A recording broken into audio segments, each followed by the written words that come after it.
Manchester United ရဲ့နီးပြတစ်အဖြစ်ခန့်အပ်ခြင်းခံရတော့မယ် Michael Carrick ကတော့ကျွန်တော်တို့စာချုပ်သက်တမ်း2နှစ်ပေါင်းနောက်ထပ်1နှစ်သက်တမ်းတိုးခွင့်နဲ့ Manchester United နီးပြ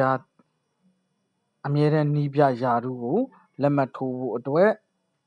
တော်တော်လေးကိုနီးစပ်တဲ့အနေအထားကိုရောက်ရှိနေပါပြီ။ Michael Carrick ဘက်ကလည်း Manchester United နီးပြဖြစ်လာဖို့အတွက်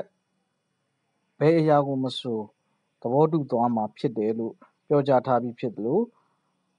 အသင်းရဲ့အားကစားဆိုင်ရာကိစ္စတွေမှာအဓိကဆုံးဖြတ်တဲ့ Sir Jim Ratcliffe ကလည်း Michael Carrick ကို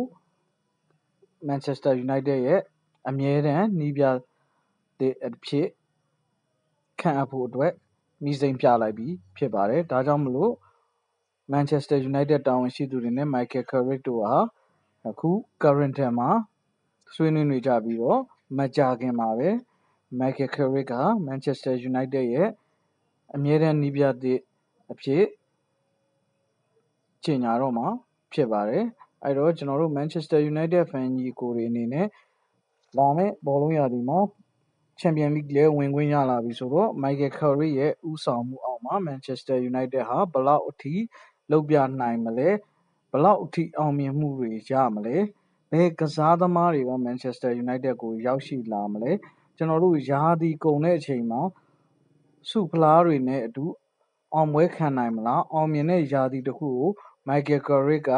ဖြတ်တန်းနိုင်ပါမလားဆိုတာကိုညီကိုတွေရဲ့အမြင်ကိုလည်း comment မှာရေးသွားပေးပါဦး Glory Man United